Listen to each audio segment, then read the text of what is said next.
Hello everyone, this is Mukesh Kumar Mistry. Welcome to my channel Mistry Sir Classes. In this sessions, I am going to discuss another very important or convenient topic, relations between Gibbs free energy change and EMF of cell. That means जो EMF of cell है और उसकी जो working efficiency है उसको कैसे major करेंगे, इस टॉपिक में हम इलाबोरेट करेंगे. So first of all, we will discuss here first EMF of cell and second Gibbs free energy. So you can see the EMF of cell, that means electrical energy convert into chemical energy, and here it is very important on the behalf of Gibbs free energy. Now you can see the electrical potential multiplied by the total charge passed is equal to the electrical work done in 1 second. Now see, that means ये क्या बोलता है कि अगर 1 second में जो electrical potential है, अगर उसके चार्ज से मल्टीप्लाई कर दे, जितने चार्ज वो एलिमिनेट किया या फिर गेन किया है, उस चार्ज से अगर इसका मल्टीप्लाई कर दिया जाए टोटल इलेक्ट्रोड पोटेंशियल से, तो जो वर्क है उसको इजीली आइडेंटिफाई किया जा सकता है या मेज़र किया जा सकता है. And I can repeat the statement, electrical potential multiply by total charge multiply by the total charge past is equal to electrical work done in 1 second. मतलब 1 सेकेंड में कितना वर्क किया है उसके चार्ज से जो इलेक्ट्रिकल पोटेंशियल को multiply कर देंगे तो वो फाइंड आउट किया जा सकता है. And one more thing is that the reversible work done by a galvanic cell is equal to decrease its Gibbs free energy. That means अगर Gibbs free energy की बात किया जाए तो Gibbs free energy that means del G. So what about del G? Del G that means negative. अब del G का मतलब क्या होता है? अगर कोई सिस्टम, सपोज ये कोई सिस्टम है और ये स्पॉन्टेनियस नेचर का होता है, तो ये क्या करे? स्पॉन्टेनियस मतलब अपने आप, तो सेल्फ, दैट मीन्स अपने सिस्टम से एनर्जी क्या करेगा? रिलीज़ करेगा. अगर एनर्जी रिलीज़ किया तो डेफिनेटली यहाँ पे जो सिस्टम है ना, reversible work done by the galvanic cell is equal to decrease its gives free energy. मतलब जितनी भी एनर्जी होगी वो उसके अपोजिट होगा या डिक्रीज होगा. And one more thing is that thus in the electrochemical cell the Gibbs energy of spontaneous redox reaction convert into electrical energy. Now you can see, now first and fourth point is the definition. First is the galvanic cell, second is the first is the electrolytic cell, second is the galvanic cell. And what is the basic importance of relations between Gibbs energy change and EMF of cell? Now you can see here, this electrical work is the used for running an electrical motor or other electrical gadgets like fan, heater, gassers etc. मतलब इसमें जो भी process होती है, जो work होता है, fan का रोटेटिंग, हीटर का हीट होना, तो इन सब का जो प्रोसेस होता है वो ऐसे ही वर्क होता है. बेसिकली अगर इस पार्ट को हम अंडरस्टैंड करेंगे तो easily we can understand how to work electrical heater, fan, geyser etcetera.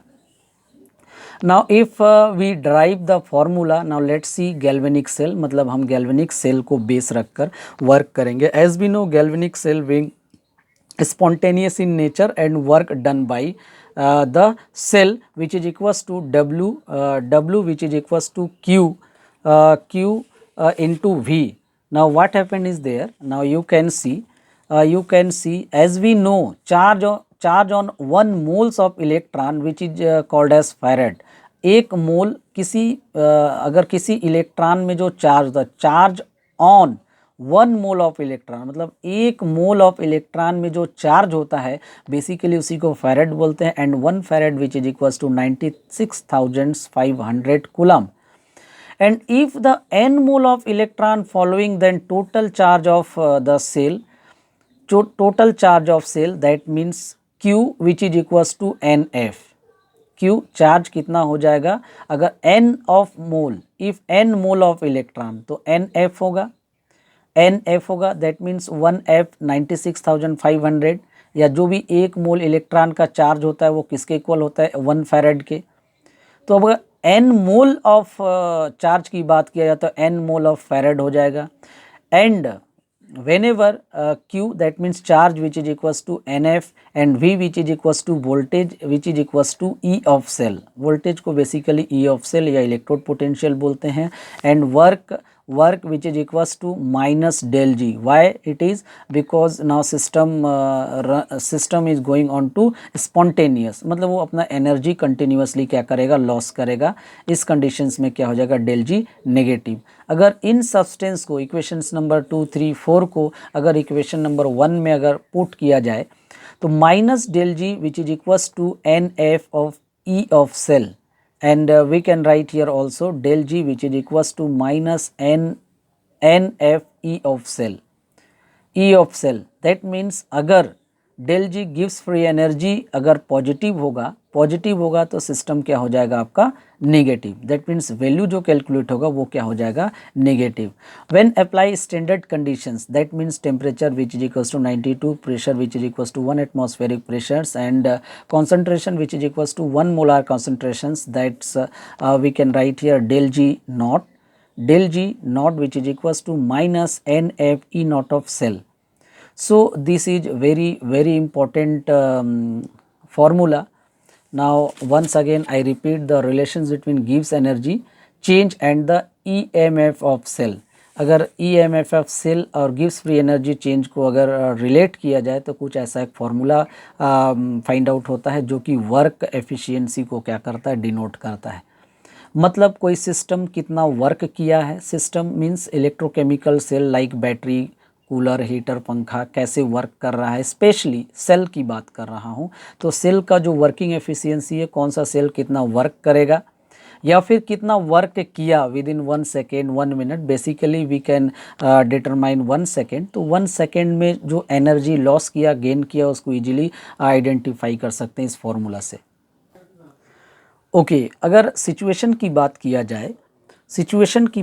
जाए, बेसिकली जो टॉपिक होता है कि रिलेशंस बिटवीन गिव्स free energy and EMF of cell, इन दोनों के बीच का अगर सिचुएशन, फर्स्ट कंडीशंस क्या होता है, when system being standard conditions, तो जो फार्मूला होता है del G naught which is equals to minus NF E naught of cell. And second situation is that relations between E naught of cell and del G naught and equilibrium constant is given by, मतलब तीनों हो, जब relations किसके बीच में हो, E of cell, del G and equilibrium constant के form में हो, तो इस कंडीशंस में इसको कैसे राइट किया जाता है. Now del G naught which is equals to minus 2.303 RT, that means a natural logarithm है. RT log 10 KC. KC क्या है, एक कांस्टेंट है इक्विलिब्रियम कांस्टेंट का. Where E naught of cell which is equals to, ये जो value है आप इससे रिलेट कर सकते हैं कि एक्चुअली ये वैल्यू कहाँ से आया.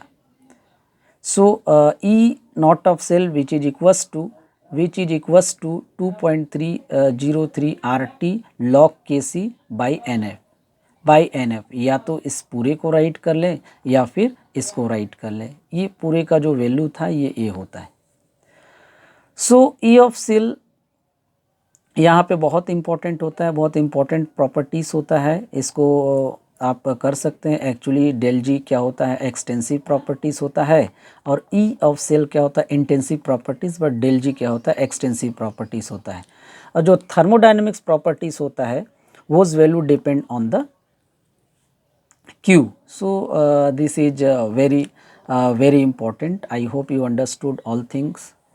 So if you like this video, please like, share, subscribe, and thank you for watching this video.